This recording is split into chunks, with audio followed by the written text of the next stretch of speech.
ជីវិតនិងស្នាដៃរបស់លោកអាចារ្យហែមជីវ1898ដល់1943អាចារ្យហែមជីវជាកូនកសិករនៅខេត្តកំពង់ស្ពឺលោកបានចូលបួសជាមួយព្រះសង្ឃនៅអាយុ12ឆ្នាំរហូតបានធ្វើជាសាស្ត្រាចារ្យនៅសាលាបាលីជាន់ខ្ពស់នៅឆ្នាំ1932ជាមហាថេរៈមួយអង្គដែលយល់ឃើញប្រជាជនរាស្ត្រខ្មែរមានការជិះជាន់ពីអ្នកដទៃមានចិនយួននិងបារាំងជាដើមព្រះអង្គបានទេសនារំលឹកឲ្យខ្មែរសាមគ្គីគ្នាឬបំរាស់ពីអ្នកជិះជាន់ទាំងនោះឬបំរាស់ពីនឹមអាណានិគមបារាំងដែលជាហេតុធ្វើឲ្យបារាំងចាប់ទឹកនាំយកទៅដាក់គុកនៅកោះត្រឡាចអាចារ្យហែមជីវបានសគត់នៅលើកោះនេះក្នុងអាយុ45ឆ្នាំហើយលោកបានក្លាយជាវីរបុរសដ៏ឆ្នើមខាងនយោបាយរហូតមកដល់នៅពេលសព្វថ្ងៃនេះជីវប្រវត្តិអាចារ្យហែមជីវប្រសូតនៅឆ្នាំ1898នៅភូមិអូកូនទិញកោដាញ់ភូមិដំបូកមានលក្ខស្រុកឧដុង្គខេត្តកំពង់ស្ពឺនៅខាងជើងជិតស្ថានីយ៍រថភ្លើងបាត់ដំឪពុកឈ្មោះហែមជាមេស្រុកដំបូកមានលក្ខម្ដាយឈ្មោះទីមអាយុបាន12ឆ្នាំឪពុកបាននាំកុមារហែមជីវទៅប្រគេនព្រះសង្ឃសត្ថាជួនណាតនៅវត្តបណ្ណាឡោមក្រុងភ្នំពេញដើម្បីរៀនសូត្រអក្សរសាស្ត្រកុមារហែមជីវតែងតែទៅតាមបម្រើស្ដាប់ការទូនមានធម្មទេសនារបស់ព្រះសត្ថាជួនណាតរហូតបាក់ចិត្តបួសជាសាមណេរក្នុងអាយុ16ឆ្នាំលុះបានអាយុ20ឆ្នាំសាមណេរហែមជីវបានបំពេញឧបសម្បទាជាភិក្ខុភាវៈក្នុងវត្តលង្កាបានជាភិក្ខុហើយលោកក៏បានប្រឡងចូលរៀនសាលាបាលីជាន់ខ្ពស់ការសិក្សាចំនួន7ឆ្នាំធ្វើឲ្យលោកចេះដឹងផ្លូវលោកផ្លូវធម៌អាចប្រើការបានគម្រប់ឆ្នាំទី7លោកបានប្រឡងជាប់យកសញ្ញាបត្រឌីប្លូមសាលាបាលីជាន់ខ្ពស់ជាប់លេខ6ខាងភាសាបាលីនៅឆ្នាំ1927លោករ៉េសយ៉ូមជាតិបារាំងជារ៉េស៊ីដង់ខេត្តកំពតត្រូវការលោកសង្ឃមួយអង្គមានសញ្ញាបត្របាលីជាន់ខ្ពស់ទៅបង្រៀនអក្សរសាស្ត្រខ្មែរនៅខេត្តកំពតដោយមានការជួយជ្រោមជ្រែងពីព្រះសត្ថាជួនណាតភិក្ខុហែមជីវបានទៅបង្រៀននៅវត្តកំពតមានមជ្ឈមណ្ឌល2ទី1វត្តក្រាំងដូងស្រុកមន្ទីរមាសនិងទី2វត្តកន្ធរស្រុកកំពង់ផាចភិក្ខុហែមជីវបានបង្រៀន6ឆ្នាំនៅខេត្តកំពតទើបបានវិលត្រឡប់មកភ្នំពេញវិញនៅឆ្នាំ1932រួចបានប្រឡងជាប់ជាសាស្ត្រាចារ្យនៅសាលាបាលីជាន់ខ្ពស់ក្នុងឆ្នាំនោះផងដែរនៅឆ្នាំ1936បញ្ញវន្តខ្មែរ3រូបគឺលោកសឺងង៉ុកថាញ់លោកប៉ាឈឿននិងលោកសឹមវ៉ាបានបង្កើតកាសែតបញ្ចេញមតិមួយឈ្មោះថានគរវត្តហើយលោកប៉ាឈឿនគឺជាចាំងវាងនយោបាយកាសែតនេះផងដែរកាសែតនេះផ្សព្វផ្សាយគំនិតកំណែទម្រង់សង្គមជួយកសិករអ្នកក្រីក្រប្រឆាំងទៅការធ្វើអាជីវកម្មពីសំណាក់ចិនយួនមានគំនិតជាជាតិសង្គមនិយមលើពីនេះកាសែតនគរវត្តបំផុសបំផុលគំនិតទាមទារឯករាជ្យពីបារាំងនៅពេលនោះកាសែតបានចេញផ្សាយ500ច្បាប់ម្ដងមានអ្នកគាំទ្រអ្នកអានទាំងក្រហមទាំងពុបចិត្តផ្នែកព្រះសង្ឃមានអាចារ្យប៉ាងខាត់អាចារ្យសូហាយអាចារ្យខៀវជុំព្រះសង្ឃហែមជីវតែងតែទេសនាបញ្ចេញគំនិតបដិវត្តន៍មានទាំងទៅទេសនានៅបន្ទាយទាហានខ្មែរឲ្យភ្ញាក់រលឹកទៀតផងចំពោះបារាំងវិញភិក្ខុហែមជីវមានសង្ឃដីកាថាប្រទេសយើងមិនដឹងពេលណារួចពីខ្ញុំបារាំងនោះទេបារាំងមកត្រួតត្រាស្រុកយើងហិនហោចទ្រព្យសម្បត្តិហើយអាត្មាធ្វើបន់រាល់ថ្ងៃ បួងសួងសូមឲ្យខ្មែរបានឯករាជ្យមកវិញដើម្បីកុំឲ្យបរទេសជិះជាន់យើងតទៅទៀត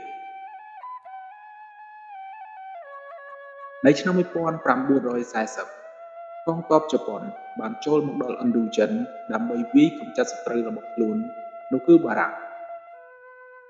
នៅកម្ពុជាវត្តមានទ័ពជប៉ុនជាបង្អែកមួយសម្រាប់អ្នកប្រឆាំងបារាំង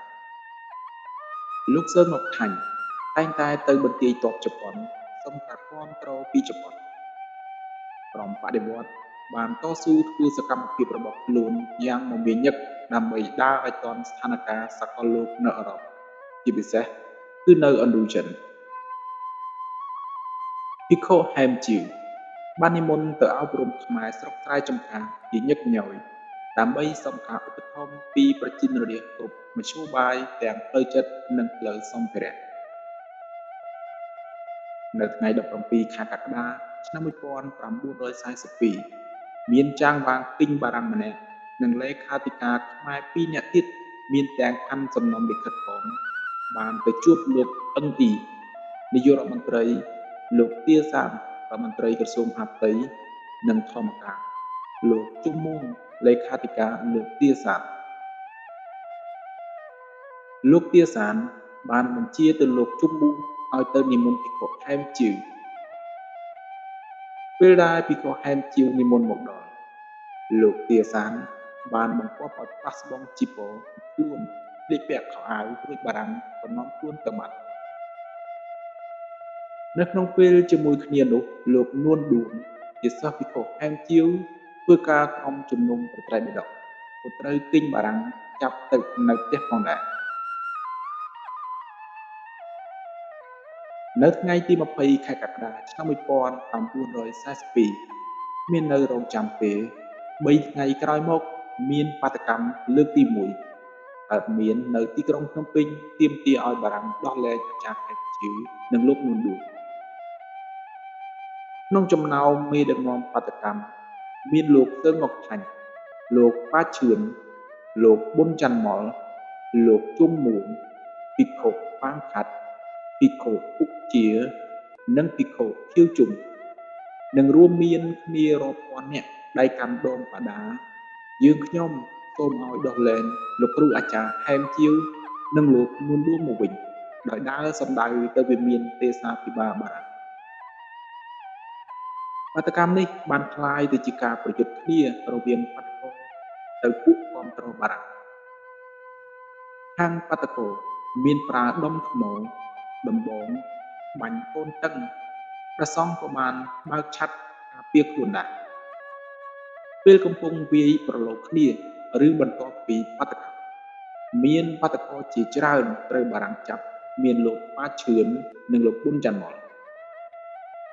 ចំណែកលោកសឺន ង៉ុកថាញ់បានគេចខ្លួនទៅបាងកកភិក្ខុពុកជាភិក្ខុខៀវជុំបានគេចទៅសៀមផងដែរភិក្ខុឧបជាគង់នៅស្រុកសៀមរហូតមកចំណែកភិក្ខុប៉ាងខាត់គេចរួចហើយក៏ប្រគល់ខ្លួនឲ្យបារាំងវិញលោកជុំមួងគេចទៅបាត់ដំបង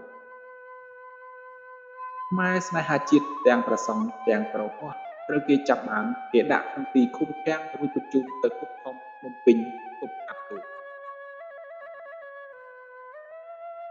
ការកាត់ទោសប្រហារជីវិតជនជាប់ទោសត្រូវបានបារាំងបញ្ជូនតាមកប៉ាល់ពីគុកធំភ្នំពេញទៅគុកធំព្រៃនគរដើម្បីរងចាំការកាត់ទោសអ្នកទោសទាំងនោះរួមមានអាចារ្យហែមជីវលោកនួនឌួងលោកប៉ាឈឿននិងលោកប៊ុនច័ន្ទម៉ុលលោកប៊ុនច័ន្ទម៉ុលបានត្រូវទទួលទោសគុក5ឆ្នាំនិងនិរទេសមិនឲ្យចូលស្រុក15ឆ្នាំទៀតអាចារ្យហែមជីវលោកនួនឌួងលោកប៉ាឈឿនជាដំបូងត្រូវទទួលទោសប្រហារជីវិតតែត្រូវលោកសេនាប្រមុខពេតាំងប្រមុខរដ្ឋាភិបាលបារាំងអនុញ្ញាតឲ្យលោកទាំង3រូបជាប់គុកអស់មួយជីវិតដោយធ្វើការជាទម្ងន់នៅខែមិថុនាឆ្នាំ1943អ្នកទោសទាំងនោះបានត្រូវបារាំងបញ្ជូនទៅគុកធំនៅកោះត្រឡាចកោះត្រឡាចមានវិសាលភាពធំធេងស្ថិតក្នុងសមុទ្រចិនផ្នែកខាងត្បូងមានផ្ទះរាប់រយខ្នង តង់តាមមាត់សមុទ្រព្រៃប្រឹក្សាក្របលើភ្នំដីមានជីវជាតិគុកនេះបានដាក់អ្នកទោសនយោបាយកម្រិតធ្ងន់មានខ្មែរយួនខាងយួនមានខំវ៉ាន់ឌុងនិងពួកអក្រិតជនដទៃទៀតអាចារ្យហែមជីវបានទទួលមរណភាពក្នុងជន្មាយុ45ឆ្នាំនៅឆ្នាំ1943 30ឆ្នាំក្រោយនៅក្នុងរបបសាធារណរដ្ឋខ្មែរលោកប៊ុនច័ន្ទម៉ុលដែលរួចពីគុករស់រានមានជីវិតបាននាំអធិធិធអាចារ្យហែមជីវពីកោះត្រឡាចមកធ្វើមន្តនៅភ្នំពេញក្រោមអធិបតេយ្យភាពនៃសម្ដេចតង់ទាំងពីរគណៈនិងលោកប្រធានាធិបតីលន់ នល់នៅថ្ងៃទី4ខែឆ្នាំ1972ភាពព្រះអាចារ្យហែមជីវតម្កល់ទុកនៅវត្តអណាឡោមប្រកាសនីយបត្ររដ្ឋបរោះជាតិនៅថ្ងៃទី20ខែ